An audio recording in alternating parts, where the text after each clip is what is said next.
우리가 이제 정직하게 살다 보면은 어느 순간에 나중에 어떤 정점에 다다르면은 안정이 되고 뭔가 자기가 원하는 거를 이룰 수가 있어요. 그러나 그 정직함을 버리고 순간 뭐 잔꾀를 부려가지고 반칙을 하는 것, 예를 들어서 남한테 사기를 치는 것, 또 자기가 어려울 때 남한테 아니면 친인척이나 주변 사람한테 급전해서 돈을 빌려가지고 때가 되면 갚아야 되는데 갚지 않고 떼어먹는 행위, 뭐 보이스피싱, 그 다음에 남의 아픔, 고통을 하도 좀 최근에 뭐 이슈가 되고 있는 뭐 찌양, 뭐 먹방에 대한 찌양 사태도 마찬가지지만은 그런 그 뭐 레카라는 용어 신조 용어를 만들어 가지고 사이버 레카라고 하는데 어떤 특별한 어떤 문제가 있을 경우 이슈가 되는 문제가 있을 경우 자기들이 취재를 해서 그걸 방송을 하는데 어떤 정의의 사도인 것 마냥 그 문제를 다루면서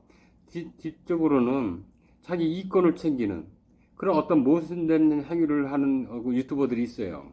뭐 카라큘라도 있고 구제역도 있고 예?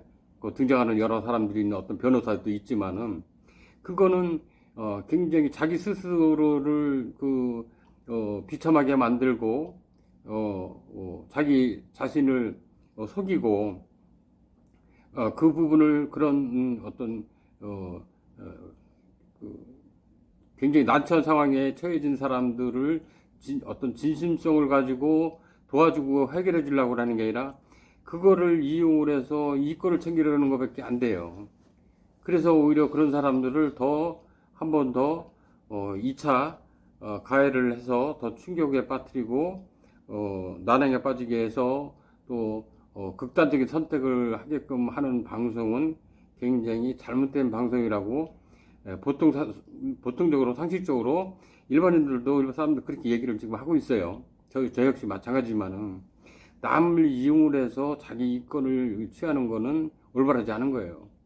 정상적인 이득을 취하는 시스템을 갖춰야 되는데 남을 이용을 해서 힘들게 하고 뭐 요즘에 뭐 전세 사기다 이런 게 많이 있는데 결국에는 그런 죄를 저질렀을 때 어떤 사기를 치고 뭐 전세 사기를 치고 남을 이용을 해서 겁박을 해서 돈을 뜯어내고 이런 것들은 결국에는 인간이 또 우리 인간을 또 조사를 해서 또 형벌을 내리고 벌금을 때리고 이렇게 하는데 사후에는 그거보다 더 가혹한 심판을 받게 돼 있어요. 우리가 육신이 죽고 나서 화장후 육신이 사라지지만은 그 영혼은 제가 몇 번 강조했지만은 그 영혼은 자기 일생 살아온 일대기 데이터가 몸에 다 저장이 돼 있어요. 몇 년도 몇 월 며칠 날 내가 무엇을 했는지 누구한테 돈을 빌려서 안 갚았는지 이런 데이터들이 우리 영혼 속에 다 저장이 돼 있는 거예요. 그 저장돼 있는 영혼 스스로가 내가 그걸 가지고 사후에 심판을 받게 되는데 내 스스로가 죽고 나서는 내 업보에 대해서 그걸 알아요. 그러다 보니까 어느 세상에 자기가 원하는 세상에 갈 엄두조차 못 내고 필사적으로 자기 후손 몸에 들어와요.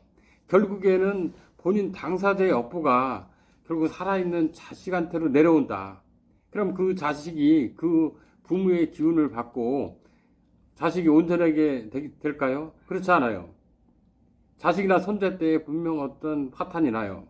그 사단이 나고 기운은 그렇게 작용하는 거예요.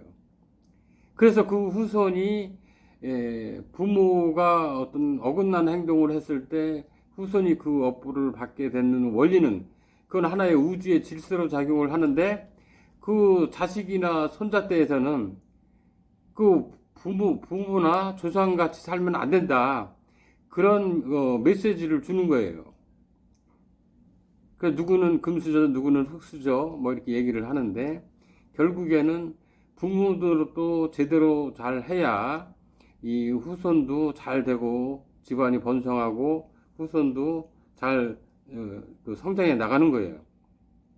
그래서 순간 스스로가 잘못된 생각, 항여 남한테 피눈물 나게 하는 그런 행위는 절대 하지 않는 것이 좋겠다.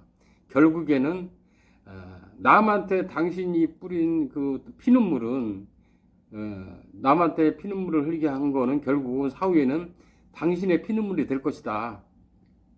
사후에는 굉장히 엄격합니다. 무시무시하고. 그러니 우리 인생 100년도 못 되는 인생 반칙하며 살 필요가 없다. 그래서 올바른 삶을 살도록 이 방송을 보고 어떤 느낌이 있는 분들은 오늘부터라도 마음을 달리해서 뭔가 본인 스스로에게 변화하는 어떤 마음, 변화되는 행동을 하는 게 좋겠다. 저는 이런 조언을 드리고 싶습니다.